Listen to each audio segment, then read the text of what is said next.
دوستو آپ لوگوں نے یقیناً سنا ہوگا کہ جب نبیوں کو نبوت دی جاتی تھی تو انہیں ایک تو 40 سال کی عمر اور دوسرا ان سے بکریاں تک چروائی جاتی تھی تاکہ ان میں نظم و ضبط آئے، یعنی ان کے مزاج میں تناؤ نہ آئے کہ قوم کا ایک فرد اس طرف بھاگ کے جا رہا ہے، کوئی اس طرف ان کو اکٹھا کرنا ہوتا ہے حق کے راستے پر، جس طرح بکریوں کو اکٹھا کتنا مشکل کام ہے، اسی طرح قوموں کو اکٹھا کرنا اس سے بھی زیادہ مشکل کام ہوتا تھا۔ یہ مشق ہوتی تھی ان کی۔ اور آج کل کا جو فیملی سسٹم ہے اور اس گرمی میں یہ وہی چیز ہے۔ یقین جانو یہ جو 2-4 مہینے جو بندہ نکال جاتا ہے نا، وہ سمجھ لو کہ ولیوں کی لڑی میں چلا گیا، اس میں اتنا صبر برداشت آ جاتی ہے کہ ہر معاملے کو ہینڈل کر سکتا ہے۔ اب سوچو نا، اگر ہر کمرے میں بھی کولر ہو نا تو آپ کمروں میں نہیں سو سکتے، موٹے موٹے گدے حبس بلے بلے، باہر کولر ہے، 4-5 منجیاں ہیں، 10 منجیاں ہیں، بجلی چلی گئی، بچوں کا رش ہے، کوئی بچے چھٹیاں گزارنے آئے ہیں، کوئی کچھ ہے، تو جو اس ماحول میں خوش ہے، بہو خوش ہے، ساس خوش ہے، نندے خوش ہیں، گھر میں خوشحالی ہے۔ میں کہتا ہوں خوشحالی پیسے کی نہیں ہوتی، خوشحالی مزاج کی بھی ہوتی، رویوں کی بھی ہوتی ہے۔ رویوں کی خوشحالی آپ کی صحت پر بہت اچھا اثر ڈالتی ہے، ٹھیک ہے نا۔ ایک بندہ اے سی میں بیٹھا ہے، ٹھنڈی ہوا چل رہی ہے، وہ خوش ہے، آسائشیں وہ خوش ہے، یہ کوئی انسانیت نہیں ہے۔ یہ تو آپ کسی جانور کو، کسی مجھ ڈنگر پسونوں بھی بند ہو نا کتے اتنے پیپ لا کے پانی دا ٹھنڈ میں تو خوش ہو کے بیٹھے، جانور بھی، ٹھیک ہے نا۔ اگر آپ انسان ہیں، آپ کو سارے سہولتیں موجود ہیں، آپ کا بڑا اچھا اخلاق ہے، تو یہ کوئی اخلاق نہیں۔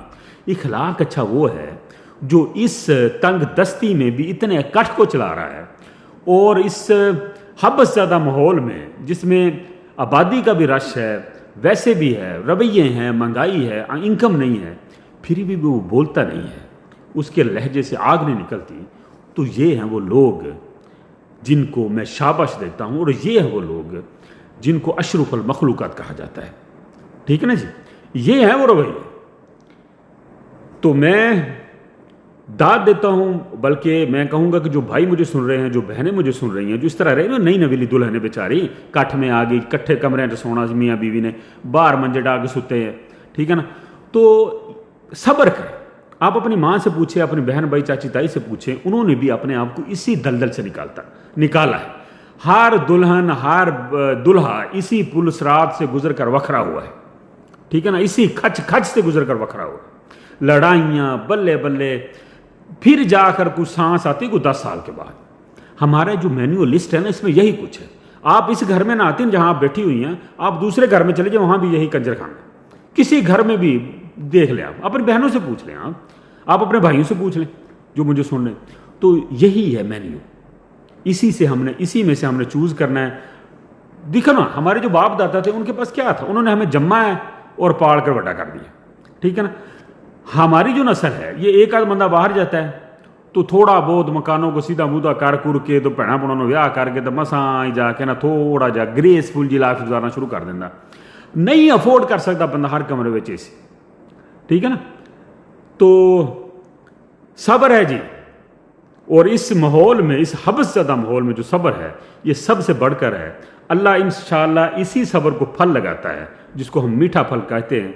تھوڑا سا صبر کریں، کبھی بھی دیکھو نا، تنگ دستی میں اگر آپ نے اپنا آپ دکھا دیا نا، مطلب اونچا بول کر یا کسی کو کٹ مار دی، کیونکہ اس موسم میں نا، اس حبس میں، اس گرمی میں لڑائیاں بہت ہوتی گھروں میں، تو ایک فرد چپ کر جائے۔ اگر بندہ باہر سے آیا نا کسا، تو بیوی کو چاہیے چپ کر جائے، انہوں پتا پسینے نہ بجی پھر دی تمہیں، کوئی حالات نہیں ہے، چپ کر جائے۔ بندہ باہروں کمائی کر کے لے آیا، انہوں تھوڑا جہا ٹھنڈ منو پٹھے پکے بکی چال کو کھیرے کورے کٹ کے دے انہوں۔ تو اسی طرح یہ 2-3 مہینے گزرنے ہیں۔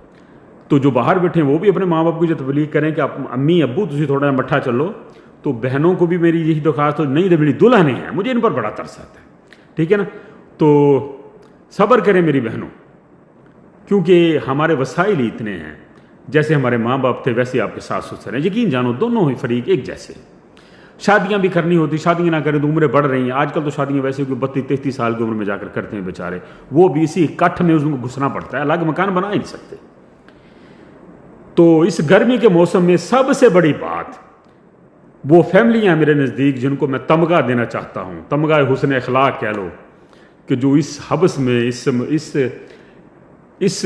میں کتا جی کی کہہ دیتا ہوں، کتنا رش ہوتا ہے گھروں میں، ایک لائنیں لگی ہوئی ہیں منجوں کی، تو بجلی چلی گئی تو چیخ چہاڑے ہے، کوئی نازک مزاج ہوتے ہیں، کوئی حساس ہوتا ہے، کوئی سینسٹیو ہوتا ہے۔ برداشت کرو، یہ وہی نبیوں والی مشق ہے۔ وہ بکریاں چرا کر اپنے آپ کو سیدھا رکھتے تھے، نظم لے کر آتے تھے. آپ اسی فیملی سسٹم سے اگر آپ نے پختہ ہو کر نکل گئے نا, آپ کبھی کہیں پر مار نہیں کھائیں گے. ہم سب اسی پل صراط سے گزرے ہیں اور آپ ابھی گزر رہے ہیں اور صبر سے گزرے. بہت شکریہ.